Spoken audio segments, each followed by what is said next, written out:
ધોરણ number 12 chapter number 2 lecture number 15 આવ્યો। હવે વસ્તુ એવું છે બેટા, આપણે એક હવે નવો અધ્યાય ચાલુ થયા પાઠનો। આ પાઠમાં આપણે શરૂઆત કરી તો આપણે બે વસ્તુ ભણ્યા, વિદ્યુત સ્થિતિમાન અને વિદ્યુત સ્થિતિ ઊર્જા। સ્થિતિમાન એટલે સ્થિતિમાન એટલે ખાલી એમ સ્થિતિમાન ને યાદ આવવું જોઈએ। સૂત્ર તો V = KQ/R બિંદુવત માટે સૂત્ર V = KQ/R। અને બીજી વસ્તુ V = KQR તો સર બરાબર, એ તમે અમને ભણાવ્યું V = KQ/R। અને વિદ્યુત સ્થિતિમાન શબ્દ બોલ્યો એટલે મારા દીકરાને તરત જ યાદ આવવું જોઈએ। શું યાદ આવવું જોઈએ? કે એકમ ધન વિદ્યુત ભારને અનંત અંતરેથી આપેલા બિંદુ સુધી ક્ષેત્રમાં આપેલા બિંદુ સુધી લાવવા માટે વિદ્યુત ક્ષેત્ર વિરુદ્ધ કરવું પડતું કાર્ય એટલે બે વસ્તુ યાદ આવવું જોઈએ। V = KQ/R। Q કયો? જે ક્ષેત્ર ઉત્પન્ન કરે છે, અને R એ બિંદુથી જેનું ક્ષેત્ર છે, જે વિદ્યુત ભારનું જેનું ક્ષેત્ર છે, કેમ યાદ કરાવો એટલે એકવાર યાદ આવી જાય। આ Q જેનું ક્ષેત્ર છે, જે ક્ષેત્ર ઉત્પન્ન કરે, ક્ષેત્ર ઉત્પન્ન કર્યું, અને આપણું આ બિંદુ તો અનંત અંતરેથી એકમ ધન વિદ્યુતભારને આ બિંદુ સુધી લાવવા માટે કરવું પડતું કાર્ય। કયા અંતરેથી? અનંત। હા, તો એ સૂત્ર લખવું હોય તો V = ઇન્ટિગ્રેશન વેક્ટર E.dr અથવા dl ક્યાંથી? ઇન્ફાઇનાઇટ થી P, પણ આગળ શું આવે? માઇનસ ક્ષેત્ર વિરુદ્ધ, બરાબર? આ સૂત્ર અથવા આની અંદર તમે કિંમત મૂકો તો V = આપણે છેલ્લે મેળવેલું KQ/R। Q એટલે કે જે ક્ષેત્ર ઉત્પન્ન કરે છે, એ જે વિદ્યુત ક્ષેત્ર ઉત્પન્ન કરે છે, વીજભાર Q, અને R એટલે આ વીજભારથી જ્યાં તમારે લાવવું છે એ બિંદુનું અંતર R। એટલે આટલી વસ્તુ તમને યાદ હોવું જોઈએ। આ ભણ્યા તમે વિદ્યુત સ્થિતિમાન। પછી ડાયપોલનું વિદ્યુત સ્થિતિમાન ભણેલા આપણે, થોડાક આગળ જાઓ પછી સ્થિતિ ઊર્જા ભણેલા, સમસ્થિતિમાન પૃષ્ઠ ભણેલા, વિદ્યુત ક્ષેત્ર E અને વિદ્યુત સ્થિતિમાન V વચ્ચેનો સંબંધ ભણ્યા। પછી સ્થિતિ ઊર્જા ભણ્યા, બાહ્ય ક્ષેત્રની ગેરહાજરીમાં અને બાહ્ય ક્ષેત્રની હાજરીમાં તંત્રની સ્થિતિ ઊર્જા।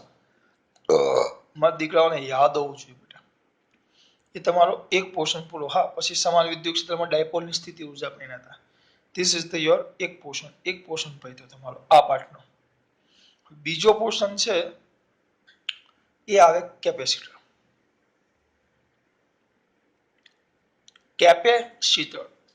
કેપેસિટન્સ અને કેપેસિટર એટલે અવરોધ યાદ કરો, અવરોધ એટલે યાદ છે મારા દીકરાઓને? અવરોધ એટલે જતો હોય એક એવો પદાર્થ યાદ કરાવો। ચલો અહીંયા તેને આપો અવરોધ। આ મોટો વાહક તાર દોરો, આ મોટો વાહક તાર,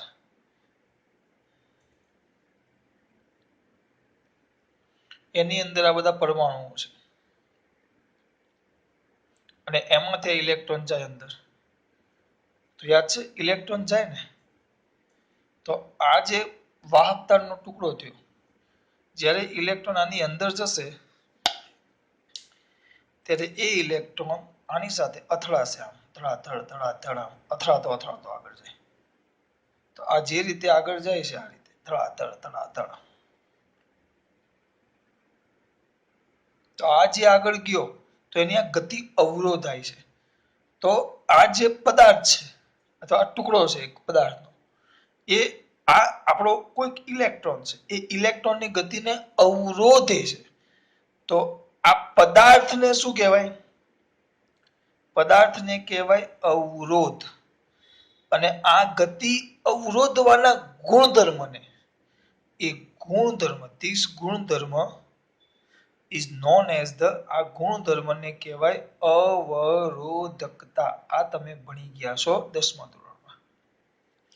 તો એ જ રીતે આપણે નવું ભણવાનું છે કેપેસિટર શું છે અને કેપેસિટન્સની સમજૂતી બે વસ્તુ ભણવાનું છે. આ તમારો નવો સવાલ અને એનો એસઆઈ એકમ ને બધી નાની નાની માહિતી. આ સવાલ જે બોર્ડ ઉપર મેં આખો લખીને તૈયાર રાખેલો છે એ સવાલ પૂછાય એમ નથી મોટે ભાગે બોર્ડમાં ના પૂછાય. રેર કેસમાં કોઈ શિક્ષક પૂછે હા, પણ આનો દરેક મુદ્દો અગત્યનો છે. કેમ? કારણ કે એ તમને કેપેસિટરની માહિતી આપે. કેપેસિટર અને કેપેસિટન્સની માહિતી આપે એટલે અગત્યનું છે. ટૂંકમાં પ્રસ્તાવના ટાઈપ છે. બરાબર. હવે અહીંયા જુઓ, આ મેં તમને સમજાવ્યું. બરાબર. હવે થોડાક આગળ જઈએ બેટા આપણે ધીરે ધીરે તેની માહિતી. આ અવરોધને વાત થઈ ગઈ. તો કેપેસિટર કોને કહેવાય? કેપેસિટર નામ જ છે કેપેસિટર. કેપેસિટી આપણે એવો શબ્દ વાપરીએ કેપેસિટી. આપણે કહીએ ને કેપેસિટી સંગ્રહ કરવાની ક્ષમતા, તેને કેપેસિટી કહેવાય. એના પરથી એક મને એક જોક્સ યાદ આવ્યો. એક સ્કૂલ ચાલતી હતી. સ્કૂલમાં ઇંગ્લિશનો પીરિયડ ચાલતો હતો. કોનો? અંગ્રેજીનો. સ્કૂલમાં કયો પીરિયડ ચાલતો હતો? અંગ્રેજીનો.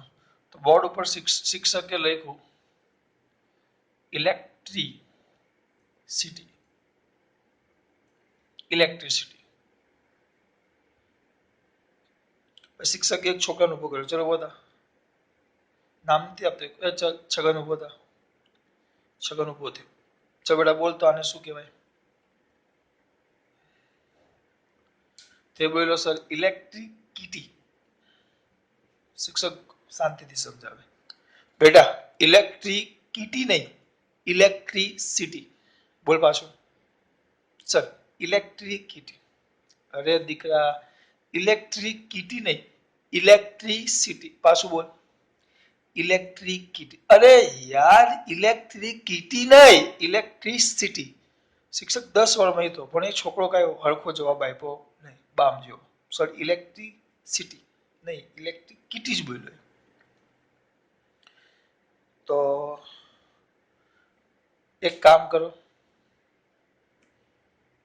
શિક્ષક ગુસ્સે થઈ ગયો. જા તારા પપ્પાને બોલાવતો. સીધા એના પપ્પાને બોલાવવાનું કીધું. તેના પપ્પા આવ્યા કે સાહેબ, શિક્ષકે કીધું ઇંગ્લિશના એના વાલીને, છગનના પપ્પાને. એમનું નામ મગન હતું. કે મગનભાઈ તમારા છોકરા છગનને મેં એમ કીધું કે આને ઇલેક્ટ્રિસિટી વંચાય.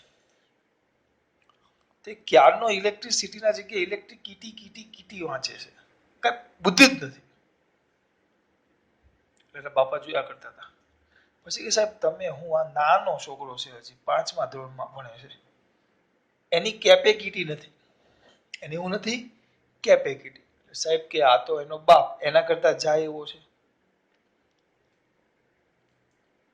સાહેબ થી રહેવાનું નહીં.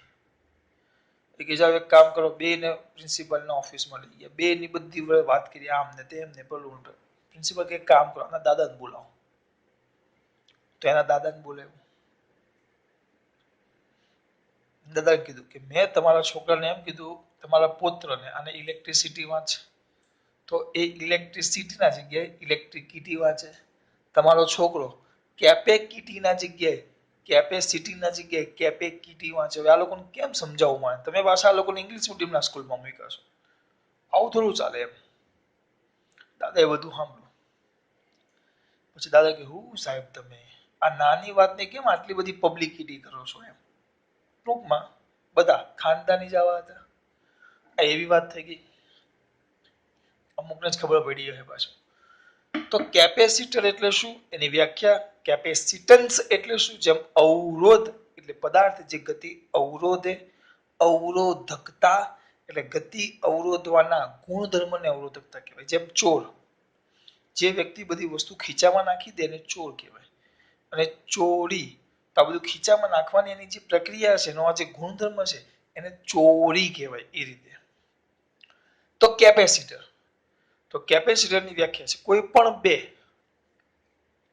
કેવા બેટા સુવાહક લઈ લેવાના. બે સુવાહક આ રીતે. આમાં આકૃતિ મેં દોરીશ, અત્યારે આમ બે સુવાહક દોરી. કોઈ પણ આકારના તમે આવા લઈ શકો, બે ગોળા પણ લઈ શકો, બે આવી સમાંતર પ્લેટો પણ લઈ શકો. કોઈ પણ બે સુવાહક હોવી જોઈએ.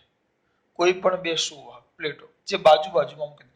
બે ગોળા મૂકો તો પણ ચાલે, બે પ્લેટો મૂકો તો પણ ચાલે, અનિયમિત આકારના બે સુવાહક મૂકો તો પણ ચાલે, કોઈ પણ વસ્તુ ચાલે. એટલે જો પહેલું લખ્યું છે એકબીજાની પાસે યાદચ્છિક રીતે ગોઠવેલા, આ બે પાસે યાદચ્છિક રીતે ગોઠવેલા, અલગ કરેલા, બે એકબીજાથી અલગ છે, જો એકબીજાના સંપર્કમાં નથી, યાદચ્છિક આકારના, આકાર સાથે અને કોઈ લેવા દેવા નથી, અને કદના, બે સુવાહકોથી બનતી રચનાને શું કહેવાશે?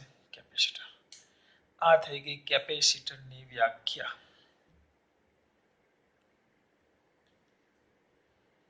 બરાબર? સર આવું કેમ કહ્યું તમે? કેમ લખી નાખ્યું? કારણ કે આ લખી નાખું તો એટલો ટાઈમ બચે લખવા માટે, બહુ વધારે લખવાનું હતું એટલે. મેથેમેટિકલ સ્ટેપ નથી આમાં, સમજૂતી જ છે. એટલે શું પહેલા કેવા એકબીજાની પાસે યાદચ્છિક રીતે ગોઠવેલા, યાદચ્છિક એટલે ગોઠવેલા, અલગ કરેલા, બે એકબીજાના સંપર્કમાં નથી, યાદચ્છિક આકારના, કોઈ પણ આકારના અને કોઈ પણ કદના, બે સુવાહકોથી બનતી રચના, યાદચ્છિક આકારના અને કદના, યાદચ્છિક રીતે ગોઠવેલા અને એકબીજાથી બે અલગ કરેલા કોઈ પણ તમે સુવાહક મૂકો, સુવાહકો કોઈ પણ આકારના, કોઈ પણ કદના, પણ હા બે એકબીજાથી અલગ કરેલા હોવા જોઈએ. તો આ જે રચના થઈ એ રચનાને તમે કેપેસિટર કહેવાય. આ જે રચના બને બે ગોળા જોઈએ તો એ રચનાને કેપેસિટર કહેવાય. બરાબર? એ રચનાને શું કહેવાશે બેટા? કેપેસિટર. આ બે સુવાહક મૂકવાના, એવું કમ્પલસરી નથી સર. અમુક જણા એમ કહેશે કમ્પલસરી બે સુવાહક જ મૂકવા પડે, એવું ન હોય. અમુક વાર શું કરે, આ એક સુવાહકને ક્યાં મૂકી દે? અનંત અંતરે. ચલો આને એકને અનંત અંતરે મૂકી દે, આ એક સુવાહકને અનંત અંતરે મૂકી દે, ધીસ વન સુવાહક અનંત અંતરે. તો આને અનંત અંતરે મૂકી દે તો આ કેપેસિટર જ કહેવાય. આને ક્યાં મૂકી દે? અનંત અંતરે. એક બે ગોળા આવે તો બીજા ગોળાને ક્યાં મૂકી દેવાનો? અનંત અંતરે. તો આ એકલો ગોળો પણ કેપેસિટર કહેવાય. કેપેસિટર એટલે એવું સાધન જે વિદ્યુત ભારનો સંગ્રહ કરે. વિદ્યુત ભારનો સંગ્રહ કરતું સાધન, ટૂંકમાં દેશી ભાષામાં કેવું હોય તો હું તમને પૂછું કેપેસિટર એટલે, ચલો વ્યાખ્યા ન આવડે પણ એટલી ખબર પડવી જોઈએ, કેપેસિટર એટલે એવી રચના કે જે વિદ્યુત ભારનો સંગ્રહ કરે. પણ આપણે વ્યાખ્યા તરીકે ન લખાય, આ તો આપણી સમજૂતી માટે. દાખલા તરીકે પંખામાં તમે જો પેલા ગોળ આવે, ગોળ લંબગોળ આવા આકારના, આવા નળાકાર ટાઈપના આવા આવે. પંખો ધીમો થાય એટલે આપણે કહીએ કે પેલો ડટ્ટો બદલી નાખો, દેશી ભાષામાં ડટ્ટો કહીએ, અથવા અમુક જણા ભણેલા હોય તો કે કેપેસિટર બદલી નાખો, આમ બે છેડા આવે, આમ મોટો આટલો, તો આને કેપેસિટર કહેવાય. આ જે રચના થઈ ને કેપેસિટર. પંખો ચાલુ કરો તો પંખો તરત ચાલુ થાય, ચાલુ કરો થોડીક વાર પછી ચાલુ થાય, થોડોક એટલે પેલા ધીમે ધીમે હોય. જેવો તમે પ્રવાહ ચાલુ કરો ને એટલે કેપેસિટર ધીમે ધીમે વિદ્યુત ભારિત થાય. આને વિદ્યુત ભારિત થતા 10-15 વર્ષ કે 10 કલાક કે 1 કલાક કે 10 મિનિટ એવું ન થાય. જેવી સ્વિચ ચાલુ કરો થોડાક જ સમયમાં કેપેસિટર ચાલુ થઈ ભરાઈ જશે. એટલે એ વિદ્યુત ભારનો થોડાક જ સમયમાં સંગ્રહ કરી નાખે, બહુ જ થોડાક સમયમાં. આટલી વસ્તુ ક્લિયર થઈ મારા દીકરાઓ? વ્યાખ્યા શું હતી? એકબીજાની પાસે યાદચ્છિક રીતે ગોઠવેલા, યાદચ્છિક આકાર અને કદના અને એકબીજાથી અલગ કરેલા સુવાહકોથી બનતી, આમાં પેલો ગોળો હતો જેને આપણે અનંત અંતરે મૂકી દીધો, સુવાહકથી બનતી રચનાને શું કહેવાશે બેટા? કેપેસિટર.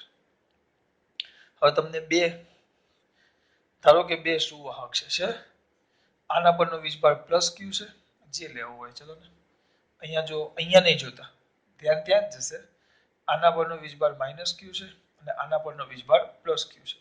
આનો વિદ્યુત સ્થિતિમાન V1 છે, આનું વિદ્યુત સ્થિતિમાન V2 છે. તો બંને વચ્ચે વિદ્યુત સ્થિતિમાનનો તફાવત V = V1 - V2.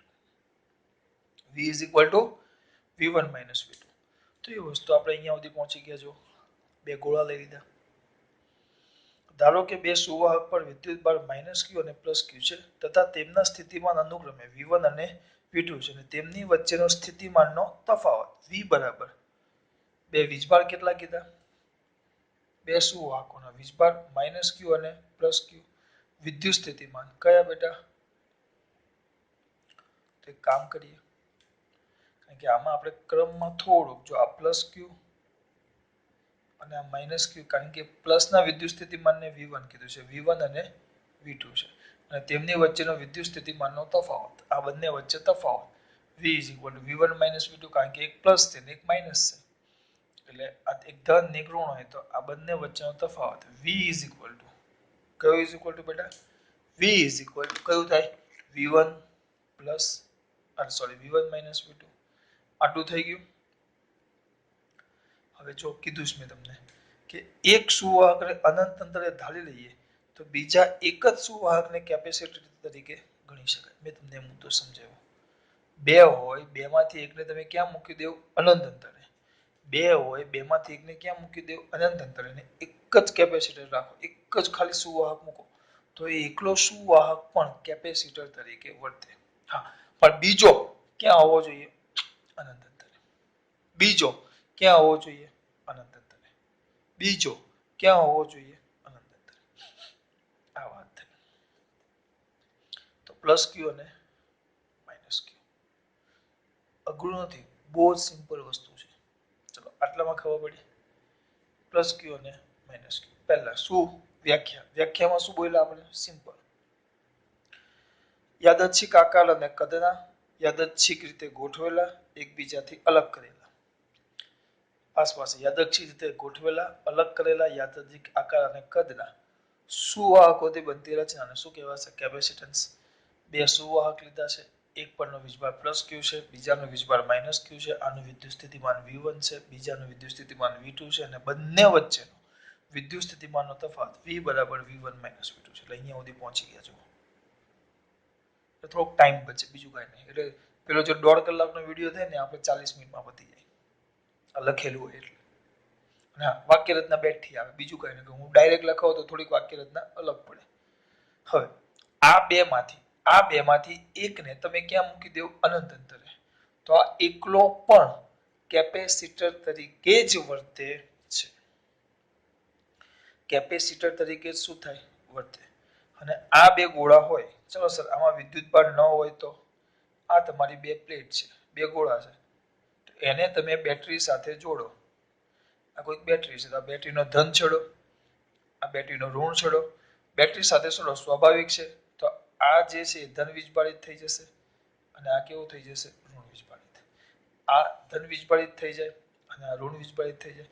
એટલે કે તમે આ જે બે સુવાહક છે એને વિદ્યુત ભારિત કરવા, બે રીતે વિદ્યુત ભારિત થાય.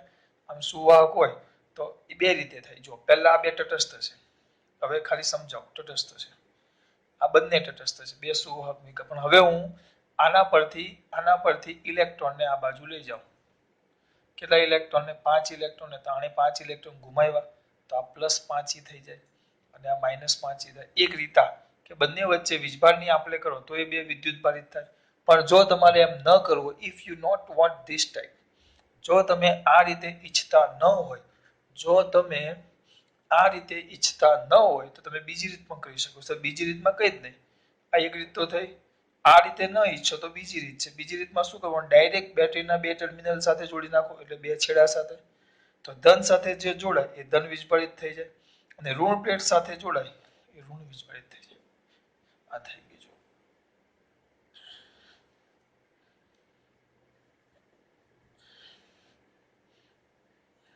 તમારું અહીંયા સુધીનો ભાગ પૂરો થઈ ગયો છે.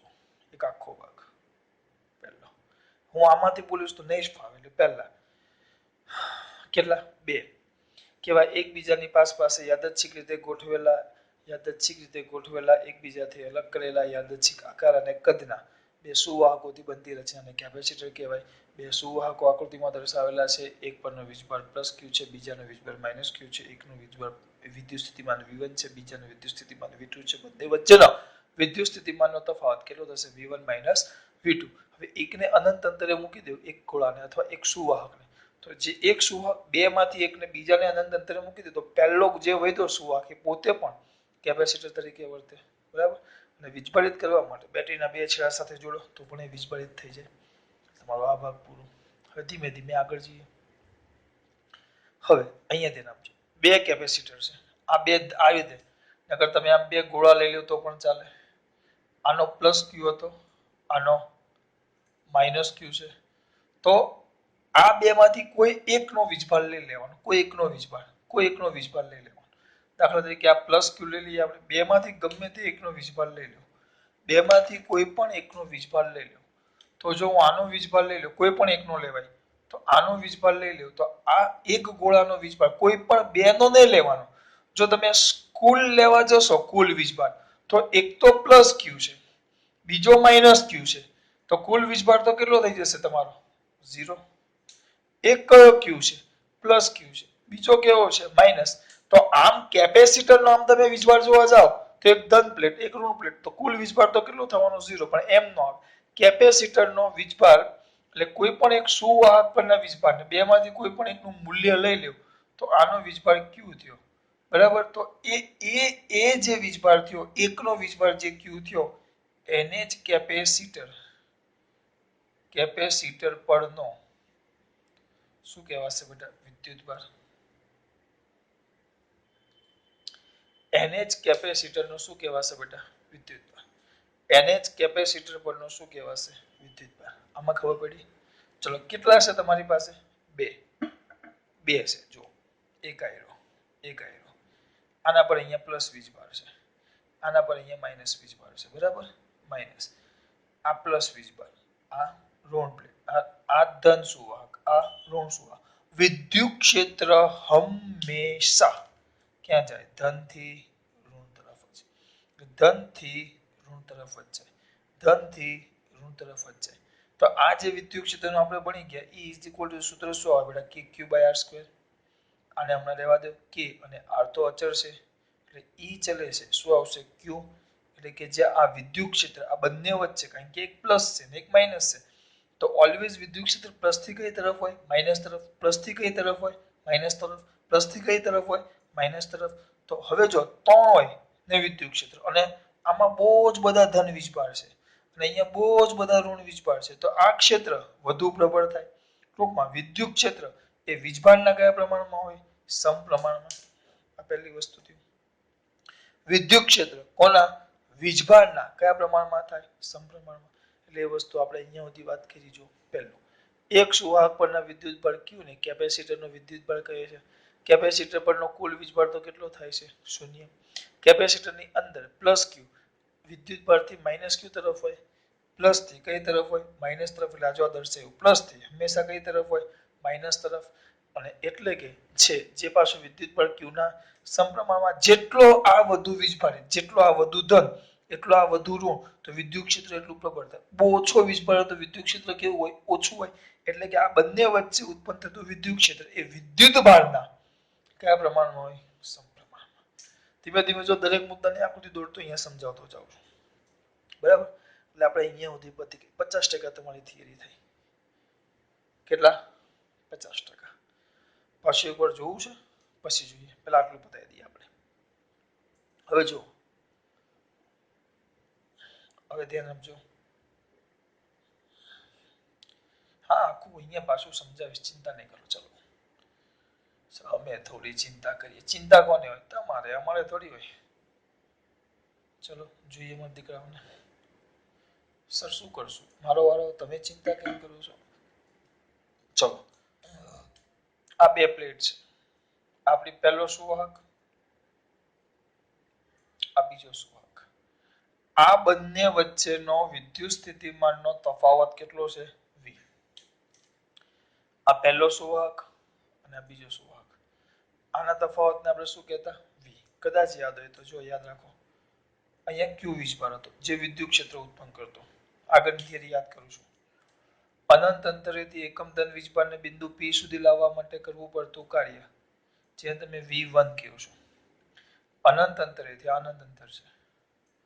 અનંત અંતરેથી એકમ ધન વીજભારને બિંદુ બીજા સુધી લાવવા પડતું, આ પહેલા સુધી લાવવા પડતું કરવું પડતું કાર્ય V1.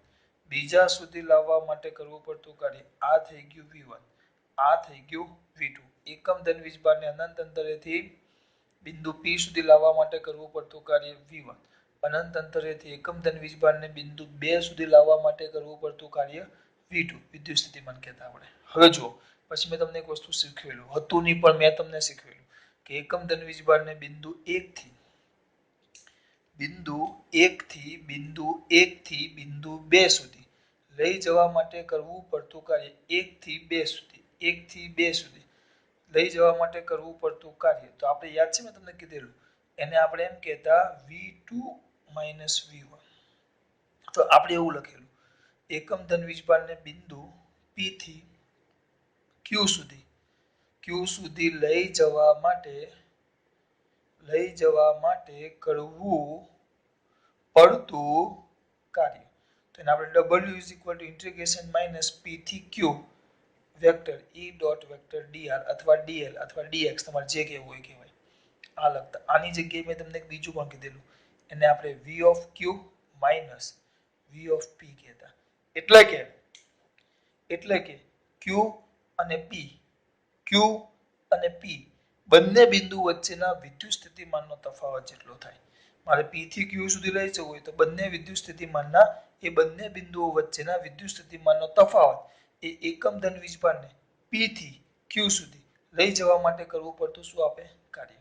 હું એમ કહું કે v2 v1 છે તો એકમ ધન વીજભારને બિંદુ 1 થી બિંદુ 2 સુધી લઈ જવા માટે કરવું પડતું શું થાય કાર્ય. હું એમ કહું v3 અને v4 નો તફાવત લઉં છું એટલે કે એકમ ધન વીજભારને ક્યાંથી બિંદુ 4 થી બિંદુ 3 સુધી લઈ જવા માટે કરવું પડતું કાર્ય. હું એમ કહું vm થી vn બેની બાદબાકી લખું તો એનો મતલબ શું થાય એકમ ધન વીજભારને બિંદુ n થી બિંદુ m સુધી લઈ જવા માટે કરવું પડતું કાર્ય. એટલે કોઈ પણ બે બિંદુઓ વચ્ચેનો વિદ્યુત સ્થિતિમાનનો તફાવત એટલે એકમ ધન વીજભારને પહેલા બિંદુથી બીજા બિંદુ સુધી લઈ જવા માટે કરવું પડતું કાર્ય. પણ સર તમે અનંત અંતરમાં તો તમે એક જ લખતા કારણ કે અનંત અંતરમાં એ જ છે પણ અનંત અંતરે તો વિદ્યુત સ્થિતિમાન 0 છે.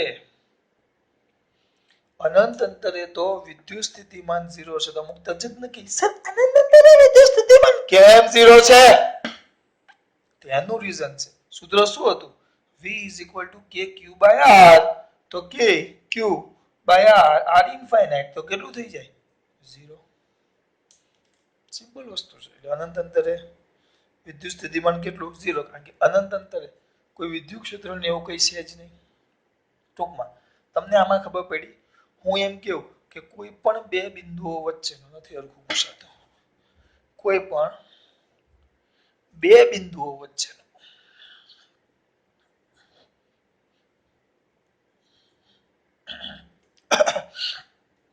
કોઈ પણ બે બિંદુ લઈ લો. ચલો આ પહેલો ગોળો આ બીજો ગોળો ફર્સ્ટ અને સેકન્ડ બરાબર. હું તમને શું કહેતો હતો બેટા હું એમ કહું કે vq vp એટલે ખબર પડી ગઈ એકમ ધન વીજભારને બિંદુ p થી બિંદુ q સુધી લઈ જવા માટે કરવું પડતું કાર્ય. પણ સર જો તમે uq up લખો તો સ્થિતિ ઊર્જા થઈ જાય એટલે આમાં એકમ ધન વીજભાર આવે જ્યારે આમાં એકમ નો આવે q વિદ્યુત ભાર આવે q વિદ્યુત ભાર. એટલો જ ફરક હતો વ્યાખ્યામાં. જો આમાં એકમ આવે જ્યારે આમાં q વીજભાર આવે. એકમ ધન વીજભાર આવે આમાં q વીજભાર આમાં એકમ ધન વીજભાર આવે આમાં q વીજભાર. આ તમને સમજાયું છે. આટલું બધું કેમ સમજાયું આગળ તો ભણી ગયા એટલે સમજાયું કે મારા પોયરાઓને આના પછીનો મુદ્દો ગોખવો પડે નહીં. હવે પરીક્ષણ વિદ્યુતભારને ક્યાંથી સુવાહક 2 પરથી સુવાહક 1 પર લઈ જવા માટે અહીંયાનું વિદ્યુત સ્થિતિમાન v2 હતું અહીંયાનું વિદ્યુત સ્થિતિમાન v1 હતું.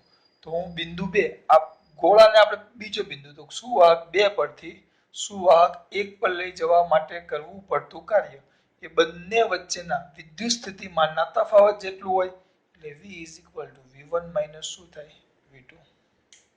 આવી ગયું. પરીક્ષણ વિદ્યુતભારને સુવાહક 2 થી સુવાહક 1 પર લઈ જતા એકમ ધન વિદ્યુતભાર દીઠ વિદ્યુત ક્ષેત્રની વિરુદ્ધ કરેલું કાર્ય એટલે એ જ થાય સ્થિતિમાનનો તફાવત. તેથી v પણ કોના પર આધાર રાખે q પર. પણ સિમ્પલ વસ્તુ છે. આ v છે એ પણ q ના આધાર રાખે. જેટલો તમે q લઈ જશો એટલું કાર્ય તમારે કેવું કરવું પડે વધારે. એટલે v પણ કોના પર આધાર રાખે q પર. એટલે v એનો મતલબ શું થયો આનો મતલબ શું થયો v ચલે છે q થઈ ગયું તો q બાય v ચલે છે કાઢ નાખો તો E શું થઈ જશે અચળ. તો આ જે q બાય v એ કેવું થઈ ગયું અચળ. q બાય v એ કેવું થઈ ગયું અચળ. સર આમાં જ થોડીક ખબર ન પડી. જો અહીંયા ધ્યાન રાખો.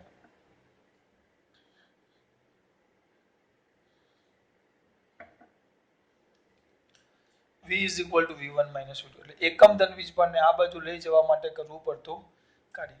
જેમ તમારે q વધારે હશે, q વધુ લઈ જાઓ અહીંયા q વધુ તો કાર્ય કેવું કરવું પડે? વધારે. q વધુ તો કાર્ય કેવું કરવું પડે? વધારે. તો કાર્ય વધુ કરવું પડે એટલે વિદ્યુત સ્થિતિમાં કાર્ય એટલે v વધી જાય. સર કેમ q વધુ તો વિદ્યુત સ્થિતિમાન વધુ? સિમ્પલ વસ્તુ. ચલો q વધુ, આ બધું આમ લાંબુ થાય સમજવા જાવ તો. આના પર q વધારે દેવું, q આ પ્લસ q છે. ચલો બહુ વધારે, આ વધારે પડતો માઇનસ q છે. તો સ્વાભાવિક છે આનું E પ્રબળ થઈ જાય. E કેવું થઈ જાય? પ્રબળ. હવે હું અહીંયાથી એક ઇલેક્ટ્રોનને આ બાજુ લાવવા માંગુ છું. એક ઇલેક્ટ્રોન સોરી અહીંયાથી ઇલેક્ટ્રોનને આ બાજુ લઈ જવા માંગુ છું. ઇલેક્ટ્રોનને એકમ ધન વીજભારને આપણે બે પરથી લાવીએ છીએ ને. ચલો આ પહેલો ગોળો, આ બીજો ગોળો, q વધારે છે તો સ્વાભાવિક વસ્તુ વિચારજો. હવે અહીંયાથી એકમ ધન વીજભાર છે, માનો એકમ ધન અહીંયાનો, આના પરનો કોઈ ધન વીજભાર છે, આના પરનો આ ધન વીજભાર છે. એ ધન વીજભારને મારે આ બાજુ લાવવું પડે તો આનો q વધારે છે તો આનું ક્ષેત્ર પ્રબળ હશે. તો મારે આ ધન વીજભારને લાવવા માટે, એકમ ધન વીજભારને લાવવા માટે કરવું પડતું કાર્ય આ પહેલો case. This is the your case number 1. બરાબર. નાઉ કેસ બીજો લઈ લો. સુડકેસ નહીં, બીજો કેસ એ જ રીતે લઈ લઈએ. ધીસ ઇઝ ધ ફર્સ્ટ गोला and this is the second गोला. Here is the plus charge, बहुत ओछा है. माइनस चार्ज वो भी इतना ही लिखेंगे हम. ये अपना पहला गोला है, तो ये अपना दूसरा गोला है. यहाँ पे ये प्लस चार्ज को हम यहाँ से यहाँ लानेंगे. तो पहला किस्सामां थतुं कार्य W1 અને બીજા કિસ્સામાં થતું કાર્ય W2. એકમ ધન વીજભારને લાવું છું, એકમ ધન વીજભારને લાવું છું. આના પરનો Q વધારે છે. ટૂંકમાં આ જ્યારે આવે ત્યારે એને આ બધા જ અપા કરશે. 1 2 3 4 5 6 7 8 9 અપા કરશે. જ્યારે આને માત્ર કેટલા અપા કરશે? 4 જ. તો કોમ સેવા તમારે વધુ કાર્ય કરવું પડે? સર આમાં વધુ કાર્ય કરવું પડે. સર આમાં વધુ કાર્ય કરવું પડે. પહેલામાં કે બીજામાં? તમે તરત જ કહેશો સર પહેલામાં વધુ કાર્ય કરવું પડે. તો એ કાર્યને જ એકમ ધન વીજભારને લાવવા પડતા કાર્યને તમે વિદ્યુત સ્થિતિમાનનો તફાવત શું કીધો? V. શું કીધો? V. તો V1 અને V2 મોટું કોણ? સર W1 છે એ W2 કરતા મોટું થાય એટલે સર V1 છે એ V2 કરતા મોટું થાય. પણ અહીંયા એવું કેમ થયું? આ Q1 છે અને આ Q2 છે. કારણ કે પહેલા કિસ્સામાં એક કામ કરો, જેમ વિદ્યુત બળ વધ્યો એમ તમારું કાર્ય વધી ગયું. કાર્ય એટલે કે શું વધી ગયું? વિદ્યુત સ્થિતિમાનનો તફાવત. શું વધી ગયું? વિદ્યુત સ્થિતિમાનનો તફાવત. શું વધ્યું? તફાવત. આ સમજવા જેવું. જો આ સમજવા જાવ તો તેનો મતલબ જેમ Q વધારે એમ વિદ્યુત સ્થિતિમાનનો તફાવત વધારે. એટલે Q વધુ એમ કાર્ય વધુ એટલે V શું થઈ જાય? વધી જાય. એટલે અહીંયા લખ્યું છે V ચલે શીખ્યું. અહીંયા તો ડાયરેક્ટ જ આવે છે. તેથી V પણ Q વિદ્યુતભારના સમપ્રમાણમાં. એ લોકોએ નાનો એવો મુદ્દો આપ્યો જો. પણ જો તમે એને સમજવા માંગો તો આ બધી ચર્ચા કરવી પડે. જેમ Q વધારે એમ આ ધન વીજભારને આ બાજુ લાવવા માટે કરવું પડતું કાર્ય અહીંયા એકમ ધન વીજભારને આ પર લાવવા માટે કરવું પડતું કાર્ય પહેલા કિસ્સામાં W1, બીજા કિસ્સામાં W2. તો W1 એ W2 કરતા W1 એ W2 કરતા મોટું થાય. પણ આ કાર્યને તો આપણે વિદ્યુત સ્થિતિમાનનો તફાવત કહેતા. એટલે પહેલામાં થતું કાર્ય V1 એના કરતા V2 વધી જાય. એટલે કે V કરવું પડતું કાર્ય એ Q ના કયા પ્રમાણમાં હોય? સમપ્રમાણમાં. तो V એ Q ના કયા પ્રમાણમાં હોય? સમપ્રમાણમાં. તો अब इसको हम उड़ा डाला लाइफ जिंगा लाला એવું નથી ભાઈ. તો અરે બાપા એક જ મિનિટ બંધ કરી.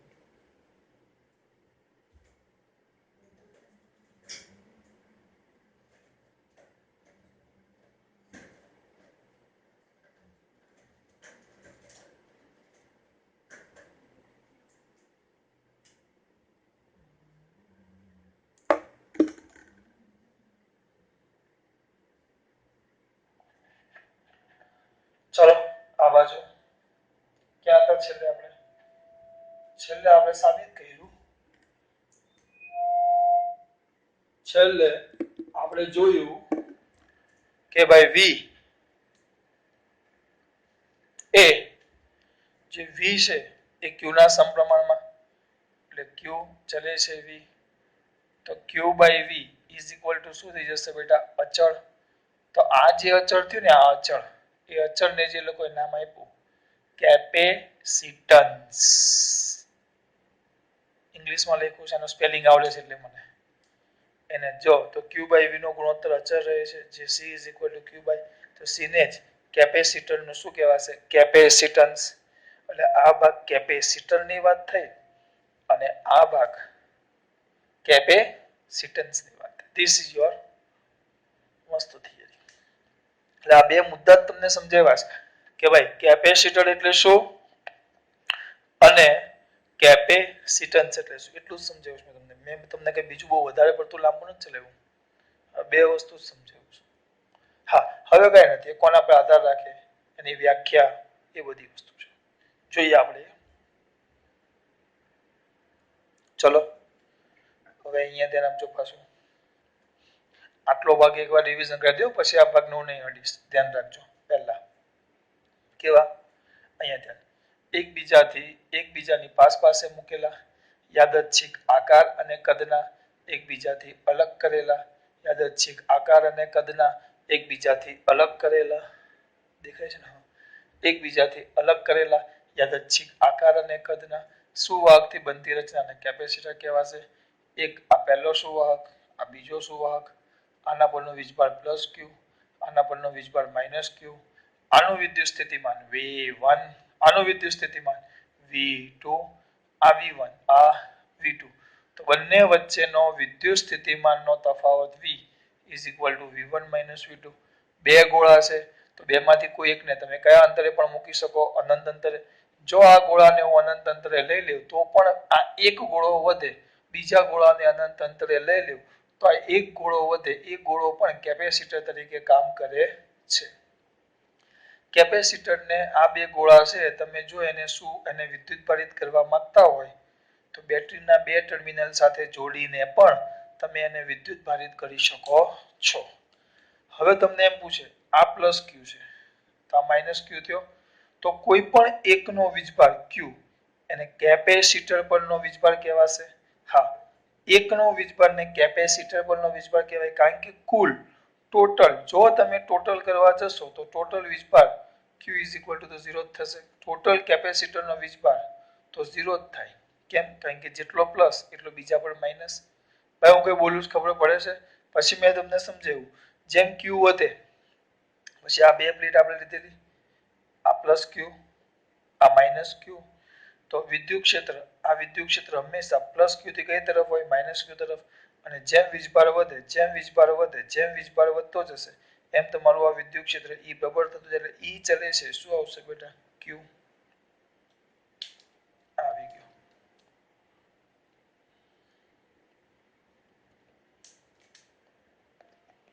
ફરી ગયું થિયરી જો આમ મેં ભગાવવું હોય તો પણ એ મુદ્દા સમજાવવામાં વાર લાગી પછી આપણે કીધેલું બે સુવાહક લીધેલા તો સુવાહક 2 પરથી સુવાહક 1 ને સુવાહક 2 પરથી એકમ ધન વીજભારને સુવાહક 1 પર લઈ જવા માટે એકમ ધન વીજભારને વિદ્યુત ક્ષેત્ર વિરુદ્ધ સુવાહક 1 પર લઈ જવા માટે કરવું પડતું કાર્ય એ બંને વચ્ચેના વિદ્યુત સ્થિતિમાનના તફાવત જેટલું હોય છે એટલે કાર્ય એને વિદ્યુત સ્થિતિમાન V કહેવાય અને V ચલે છે શું આવશે Q તો Q/V ગુણોત્તર કેવો થઈ ગયો અચળ વાત પૂરી જેને જ આપણે કેપેસિટન્સ શું નામ આપ્યું C તમારો આખો ભાગ કમ્પ્લીટ પૂરો બરાબર બેટા હવે છેલ્લા પોર્શન માં ધ્યાન આપશું આપણે થોડોક ભાગ એનો બાકી છે જોઈ લઈએ આપણે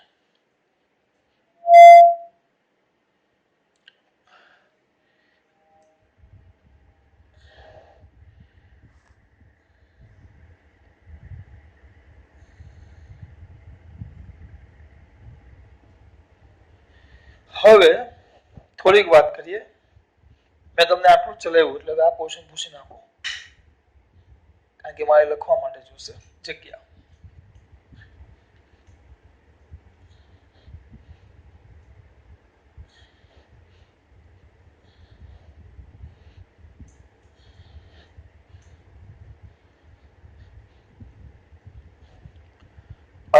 માં દીકરાઓને એમ થશે છેલ્લે આપણે સાબિત શું કર્યું હજુ બધું આનું કાળું કાળું દેખાય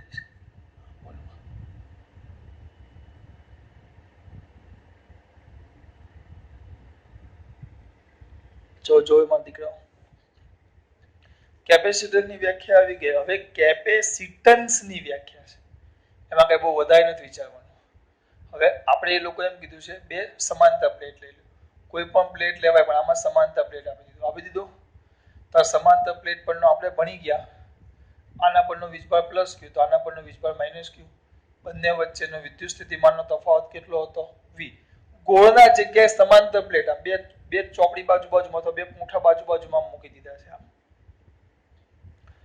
તો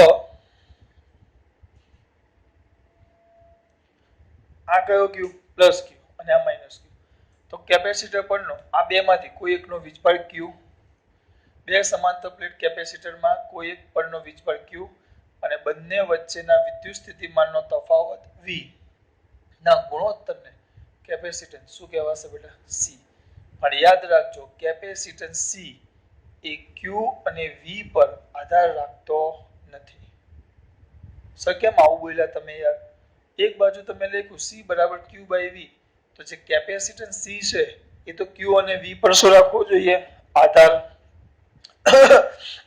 હવે તમે એમ કહો છો કે એના પર આધાર રાખતો નથી એનું રીઝન આપો આપણે હમણાં સાબિત શું કર્યું ક્યુ ચલે છે વી સાબિત કર્યું આગળ હમણાં મેં વાત કરી કે જેમ વિદ્યુત ભાર વધારે એમ એકમ ધન વીજભારને એક પ્લેટ પરથી બીજા પ્લેટ પર લાવવા માટે કરવું પડતું કાર્ય વધુ થાય એટલે કરવું પડતું કાર્ય એ વીજભાર પર આધાર રાખ્યા બંનેના ક્યુ ચલે છે વી બરાબર હવે જો ધ્યાન આપજો ક્યુ ચલે છે વી તો આ ચોખ્ખું જ કહે છે ક્યુ ચલે છે વી અને આપણે એવું પણ બોલ્યા કે ક્યુ બાય વી નો ગુણોત્તર તો અચળ થઈ ગયો એટલે જો ક્યુ જેટલો વધશે એટલું કરવું પડતું કાર્ય વધે what is the meaning of that તમારે એકમ આ બંને પરનો વીજભાર વધશે જેટલો ક્યુ વધશે જેટલો ક્યુ વધે એટલો જ વી વધે જેટલો ક્યુ વધે એટલો જ વી વધે જેટલો જ ક્યુ વધે એટલો જ વી વધે તો જેટલો તમે ક્યુ વધારતા જશો એટલો છેદમાં વી પણ વધતો જાય જેટલો ક્યુ વધારતા જાવ એટલો છેદમાં તમે વી પણ વધારતો જાવ તો આ બેનો ગુણોત્તર એટલે તો કેપેસિટન્સ તો અચળ જ રહ્યો એટલે ક્યુ વધે તો સી માં કોઈ ફરક પડે જ નહીં વી કારણ કે ક્યુ વધશે એની સાથે વી પણ વધે દાખલા તરીકે ઘર છે એની ઇન્કમ 30,000 રૂપિયા છે અને એ લોકો 25,000 રૂપિયા વાપરી નાખે છે અને 5,000 નો શું કરે બેટા સેવિંગ કરે સંગ્રહ ક્યાં સેવિંગ હવે એના જગ્યાએ એ જ ઘરનો માણસ હવે 50,000 કમાવા લાગ્યો જેવી ઇન્કમ વધુ થઈ તો આમાં એ લોકો સાદા રહેતા તરત જ એસી નખાવ્યું એસી લાવ્યા વોશિંગ મશીન લાવ્યા એક 4 વ્હીલ લાવ્યા તો આ બધાને લીધે જે એનો 25,000 ખર્ચો હતો એ 45,000 આવી ગયો તો ભલે આ જો ઇન્કમ વધી તો 5,000 રૂપિયા સેવિંગ થતું હવે ઇન્કમ વધી તો સામે ખર્ચા વધ્યા તો સેવિંગ તો છેલ્લે 5,000 જ થયું એના જેવું છે કે ક્યુ વધશે તો સામે વી પણ વધશે લાવવા માટે કરવું પડતું કાર્ય પણ વધતું જાય કરવું પડતું કાર્ય પણ વધે તો એ ગુણોત્તર તો કેવો રહેશે અચળ એટલે કે સી માં કોઈ ફરક પડતો નથી એટલે સેવિંગ તો એમને એમ જ રહે છે પૈસા એ રીતે વાત છે બરાબર એમાં કોઈ ફરક પડતો નથી એટલે કેપેસિટન્સ આ એમસીક્યુ માં પૂછાય ક્યુ અને વી થી કેવો છે સ્વતંત્ર કેમ મેં હમણાં સમજાવ્યું જેમ ક્યુ વધી જાય આ બાજુ વધુ ઋણ હોય આ બાજુ વધુ ધન હોય તો લાવવા માટે કરવું પડતું કાર્ય વી પણ વધી જાય એટલે ક્યુ વધે તો વી વધે અંશ વધે તો છેદ વધે અંશ વધે તો છેદ વધે તો વી એ તો એને એમ જ થાય પાછો અંશ જેટલો વધશે જેટલો ક્યુ વધશે એટલો જ વી વધશે જેટલો ક્યુ વધશે એટલો જ વી વધશે તો કાર્ય તો એટલું ને એટલું એટલે એનો મતલબ ત્યાં ગુણોત્તરમાં તો કોઈ ફરક પડે જ નહીં એટલે કેપેસિટન્સ સી તો અચળ ને અચળ જ એટલે કેપેસિટન્સ છે ધ્યાન રાખજો ખાસ તો કેપેસિટન્સ એ ક્યુ અને વિદ્યુત સ્થિતિમાન વી થી કેવો છે સ્વતંત્ર એ આધાર કોના પર આધાર રાખે એનું ઉદાહરણ આપું ચલો આધાર તમે કાલે અથવા નેક્સ્ટ પીરિયડમાં આપણે એનું સૂત્ર ભણશું હાલ પૂરતું યાદ રાખો હું તમને સાબિત કરીને આપા સૂત્ર છે C = epsilon 0 a/d C = epsilon ગોળા આવા પણ લઈ શકો તમે આ બે ગોળા લઈ લીધા મેં સુવાહક તો C = ε0 A/D છે. હવે અહીંયા જુઓ તો કેટલા બાબત પર આધાર રાખે? એક તો A/D, A/D નહીં, A/D. એ છે આ જે ચોરસ પ્લેટ હોય તેનું ક્ષેત્રફળ, આ ગોળો હોય, બે ગોળાકાર હોય તો એના ક્ષેત્રફળ પર આધાર રાખે, અને આ બંને વચ્ચેના અંતર પર. એટલે જો પહેલો મુદ્દો આવે, કોના પર આધાર રાખે? કેપેસિટન્સ. કેપેસિટન્સ કોના પર આધાર રાખે? તો પહેલા એના આકાર, કારણ કે આકાર બદલાશે તો ક્ષેત્રફળ શું થવાનું? બદલાવાનું. એટલે આકાર ઉપર, સાઇઝ એટલે માપ ઉપર આધાર રાખે, અને બે સુવાહકો વચ્ચેના અંતર પર. આ સૂત્ર સાબિત કરશું એટલે A અને D પર આધાર રાખે. પછી હવે જો અત્યારે આ બે પ્લેટ છે, આપણી આ બે પ્લેટ છે, જો આ બે પ્લેટ, એની વચ્ચે શૂન્ય અવકાશ છે, શૂન્ય અવકાશ. આ બે પ્લેટ વચ્ચેનું છે, this is the two plate. આ બે પ્લેટ વચ્ચે કયો અવકાશ છે? શૂન્ય અવકાશ. તો શૂન્ય અવકાશ હોય તો આ શું આવશે? ε0. યાદ કરો તો અહીંયા ε0 છે. જો તો સૂત્ર શું થઈ જાય આપણું? C = ε0 A/D. પણ જો આ બે પ્લેટની વચ્ચે, this between this two plate, આ બે પ્લેટની વચ્ચે કોઈક માધ્યમ એપ્સિલોન છે, કોઈક માધ્યમ. આને આપણે કહેતા શૂન્ય અવકાશની પરમિટિવિટી, પહેલા ચેપ્ટરમાં ભણી ગયા. તો માધ્યમ આવે તો માધ્યમની પરમિટિવિટી એટલે વિદ્યુતીય ગુણધર્મ, એ શું થવાનો? બદલાવાનો. તો અહીંયા એપ્સિલોન આવી જાય. તો હવે સૂત્ર આપણું થઈ જાય C = ε A/D. આ 0 તો શૂન્ય અવકાશ માટે જ છે. તો અહીંયા એપ્સિલોન બદલાઈ ગયો, બંને વચ્ચેનું માધ્યમ બદલાય તો આમ એપ્સિલોન બદલાઈ ગયો, એટલે આ માધ્યમ બદલાય તો C પણ શું થવાનો? બદલાવાનો. એટલે કોના પર આધાર રાખે? પહેલો શું હતો? આકાર, માપ અને વચ્ચેના અંતર, ટૂંકમાં ગોઠવણી પણ કહેવાય. બે સુવાહકો વચ્ચેના માધ્યમના પ્રકાર. આ બંને વચ્ચે કયું માધ્યમ છે? શૂન્ય અવકાશ હોય તો વાંધો નહીં, પણ જો વચ્ચે કોઈક માધ્યમ હોય, આ માધ્યમ મૂક્યું, તે માધ્યમ બદલાય તો કેપેસિટન્સ બદલાય. કારણ કે જો C માં માધ્યમનો ગુણધર્મ આ માધ્યમ માટે લખેલું છે, પરમિટિવિટી આવે છે. જો શૂન્ય અવકાશ હોય તો ε0 આવે, અને કોઈક માધ્યમ હોય તો અહીંયા એપ્સિલોન આવે. એટલે કોના પર આધાર રાખે? એક તો આકાર, માપ અને બે સુવાહકો વચ્ચેના અંતર, બે સુવાહકો વચ્ચેના માધ્યમ. ત્રીજું, એક કેપેસિટરની નજીક બીજો કેપેસિટરની હાજરી. આના માટે મારે આખો અલગ મુદ્દો સમજાવવો પડશે, હું તમને પછી સમજાવીશ. એક કેપેસિટરની નજીક બીજા કેપેસિટરની હાજરી, કારણ કે આ મોટું છે, આની 15-20 મિનિટ થાય, પાછો પીરિયડ બાકી રહી જશે. એ અલગ હું સમજાવીશ. આમાં એક બીજું વસ્તુ પણ સમજાવવાનું છે, ડાઇલેક્ટ્રિક સ્ટ્રેન્થ કરીને મારે સમજાવવાનું છે.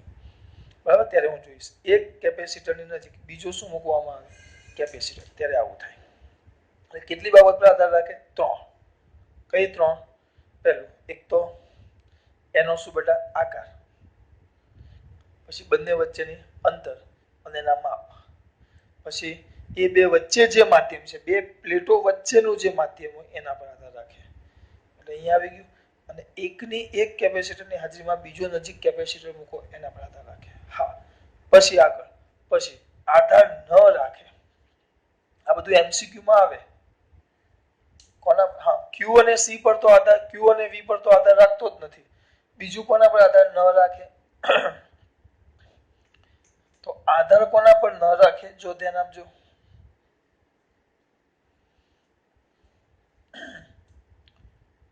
આપણે આ બે ગોળા મૂક્યા, એમની વચ્ચેના માધ્યમ નહીં, પણ આ ગોળા પણ કોઈક મટીરિયલના બનેલા હશે, અથવા બે પ્લેટો પણ એની કોઈક ને કોઈક મટીરિયલ, કોઈક ને કોઈક દ્રવ્ય બનેલું હશે. તો ગોળાના દ્રવ્ય પર આધાર રાખતું નથી. એ કોના પર આધાર રાખે? ગોળાના દ્રવ્ય પર આધાર ન રાખે, પણ કોના પર આધાર રાખે? આ બંને વચ્ચેના માધ્યમ પર આધાર રાખે. બંને વચ્ચેના માધ્યમ પર આધાર રાખે. પણ આ બે ગોળાના, એટલે કે આ જે આપણા સુવાહક ગોળાઓ હોય, કોઈ પણ ગોળા હોય, પ્લેટો હોય, અનિયમિત આકાર હોય, એના આના મટીરિયલ પર આધાર નથી રાખતા, આના માધ્યમ પર આધાર ન રાખે. એ શેના બનેલા છે એના પર આધાર ન રાખે. હા, પણ એની વચ્ચે કયું માધ્યમ છે એના પર આધાર રાખે. અને હા, આપણે ભણી ગયા બંને પરના વીજભાર પર.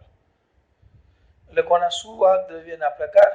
સુવાહકના દ્રવ્યના પ્રકાર. સુવાહક જેનું બનેલું છે એના પર. બે ગોળા તાંબાના હોય કે બે ગોળા સોનાના હોય એનાથી કઈ લેવા દેવા નહીં. હા, પણ ગોળા વચ્ચેનું માધ્યમ બદલો, બે ગોળા વચ્ચેનું, તો બદલાઈ જાય. પછી સુવાહક ઉપર રહેલા વિદ્યુત ભાર પર. સુવાહકના દ્રવ્યના પ્રકાર, બંને વચ્ચેના, જો સુવાહક વચ્ચેના માધ્યમ પર આધાર રાખે, એના પ્રકાર પર આધાર રાખે, આ વચ્ચેનું માધ્યમ બદલાય તો કેપેસિટન્સ બદલાય. પણ આ બે ગોળાનું માધ્યમ બદલાય તો કેપેસિટન્સમાં કોઈ ફરક પડતો નથી. એનું સૂત્ર આવ્યું C = ε0A/d. એ આપણે સાબિત કરશું, અત્યારે ખાલી સમજો. અને એ તો ભણી ગયા, Q પર આધાર રાખતો નથી. એ તો મેં તમને સમજાવ્યું. કેમ? જેમ Q વધે એમ V વધે, એટલે એના હાથે કઈ લેવા દેવા નથી. સૂત્ર શું લખ્યું આપણે? C = Q/V. C = Q/V. તો આનો એકમ શું આવે બેટા? કુલમ. ને આનો એકમ શું આવે? વોલ્ટ. તો આનો એકમ શું થાય? કુલમ પર વોલ્ટ. વોટ ને વોલ્ટ. કુલમ પર શું થાય? વોલ્ટ. જેને શોધ માઇકલ ફેરાડેએ કરેલી. માઇકલ ફેરાડે એટલે આને ટૂંકમાં ફેરાડે પણ કહેવાય. જેને સંકેતમાં કેપિટલ F વડે દર્શાવવામાં આવે. કેપિટલ કયા વડે દર્શાવવામાં આવે? F વડે. આનું પારિમાણિક સૂત્ર મૂકવું હોય તો કુલમનું શું આવે? A1T1. કુલમનું શું આવે? A1T1. ચલો અહીંયા લખી નાખીએ. કુલમનું આવશે A1T1 અને વોલ્ટ, આ પાઠમાં જ વોલ્ટ V નું મેળવી લીધું, યાદ હોય તો 12 31 વર્ષ. 12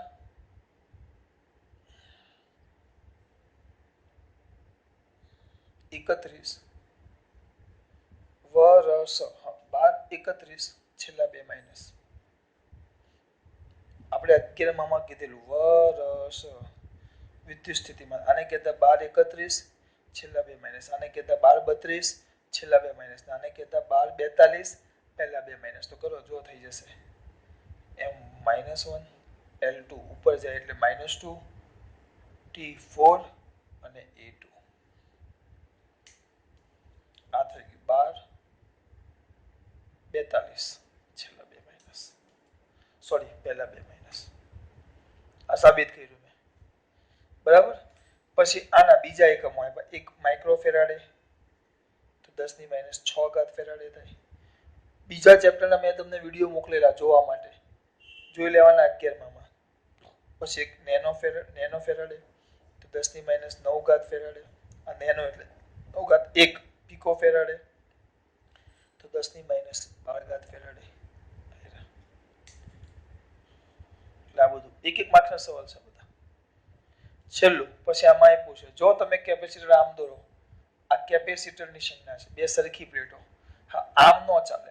તમે પાછા અમુક જણા આમ દોરી દે, બધું વધારાનું જ છે.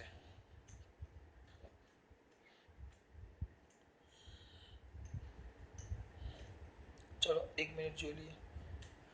આમ દોરો, આમ, તો આ કેપેસિટર કહેવાય. નાનો મોટો નો ચાલે, કારણ કે એ તો બેટરી થઈ જાય. એક આમ દોરો, આમ કેપેસિટર આમ આવે અને એક આમ આવે, તો એની સંજ્ઞા છે, જોજો. તો આ છે ને, આને કહેવાય અચલ કેપેસિટર. અચલ એટલે કે એની કિંમત બદલાતી નથી. અને આને કહેવાય ચલ, પણ ફરક આવે. ચલ ઉપર આમ તીર મારવાનો. ચલ એટલે કે એવો કેપેસિટર કે જેની કિંમતો તમે બદલી શકો. બેટરી આવે, તમે તો જોયું ને સ્કૂલમાં જાવ, તમે જો બેટરી ટક ટક ટક ટક કરો તો તમે વોલ્ટેજ બદલી શકો. તમારા ઘરે પેલા સ્ટેબિલાઇઝર જેવું હોય તો એ પેલા ફ્રીજ ઉપર એના પર મૂકેલું હોય, તમે આમ ચકડું ફેરવો, 2 વોલ્ટ 5 વોલ્ટ 10 વોલ્ટ ઈચ્છા મુજબ તમે બદલી શકો. અથવા તમારા ઘરે પેલો ઇલેક્ટ્રિશિયન કોઈ વાર આવ્યો હોય, ઇલેક્ટ્રિશિયન ઇલેક્ટ્રોનિક્સ ટીવી કે રિપેર કરે, એના પર પેલું મશીન હોય, બે છેડા મૂકીને પછી આમ ટક ટક ટક ફેરવે, તે વોલ્ટેજ બદલે. તો એ ચલ વોલ્ટેજ કહેવાય. ઈચ્છા મુજબ એમાં વોલ્ટેજ બદલી શકાય. તો આ થઈ ગયો ચલ કેપેસિટર. ઈચ્છા મુજબ તમે એનો કેપેસિટન્સ શું કરી શકો? બદલી શકો. ઈચ્છા મુજબ એટલે અંદર જે કિંમતો આપી હોય. અને અચલ જે ફિક્સ 5 માઇક્રોફેરાડે તો 5 જ બદલાય નહીં. આ બદલી શકો તમે જરૂરિયાત મુજબ, બરાબર. પતી ગયું. આ ભાગ એકવાર રિવિઝન કરીએ. પહેલા બે તમે સુવાહક લઈ લો, બે સમાંતર પ્લેટ લઈ લો, તેના પરથી કોઈ એકનો વીજભાર અને બંને પ્લેટો વચ્ચેના વિદ્યુત સ્થિતિમાનના તફાવતના ગુણોત્તરને કેપેસિટન્સ શું કહેવાશે બેટા? C. આ C Q અને V થી કેવો છે બેટા? સ્વતંત્ર. બરાબર. આધાર કોના પર આધાર રાખે? તો હું આકૃતિ યાદ રાખું. આમ બે કેપેસિટર દોરું, મારી વસ્તુ તમારામાં ફરક એ જ છે, હું આકૃતિ પરથી જ યાદ રાખું. કારણ કે મેં મગજમાં એકવાર એને ગોઠવી દીધું છે, કોઈકું નથી, ગોઠવેલું છે. પહેલું આના આર છેદના ક્ષેત્રફળ, બંને વચ્ચેના અંતર અને એના માપ પર, એટલે ટૂંકમાં એના પરિમાણ પર આધાર રાખે. બીજું આ બંને વચ્ચે જે આ જે બે પ્લેટો છે તો આ બંને પ્લેટો વચ્ચે જે માધ્યમ છે એ માધ્યમ પર આધાર રાખે. અને ત્રીજું, એક કેપેસિટરની હાજરીમાં બીજા કેપેસિટર હોય તો. ત્રીજો મુદ્દો મેં નથી સમજાવ્યો, પણ પછી સમજાવું. વિશ્વાસ રાખજો, સમજાવીશ. બરાબર? આના પર આધાર રાખે. કોના પર આધાર ના રાખે? આ જે બે પ્લેટો મૂકી છે તો એ પ્લેટોના પ્રકાર ઉપર આધાર રાખતો નથી. પ્લેટોના માધ્યમ પર આધાર નહીં, પણ એમની વચ્ચેના માધ્યમ પર આધાર રાખે. અને એના પરના વીજભાર ક્યુ પર આધાર રાખતો નથી. પતી ગયું. એકમ શું આવશે? કુલમ પર વોલ્ટ. માઇકલ ફેરાડેના નામ પરથી એને ફેરાડે એફ પણ કહેવાય. પારિમાણિક સૂત્ર 12 42, પહેલા બે માઇનસ. આવી ગયું. નાના મોટા એકમો લખી નાખો અને સંજ્ઞા. બહુ મસ્ત વસ્તુ છે. ખબર પડી? ચાલો, ખાસ વાત. આ બધું MCQ માં આવે. કોન્સેપ્ટ છે ખાલી. જય શ્રી કૃષ્ણ.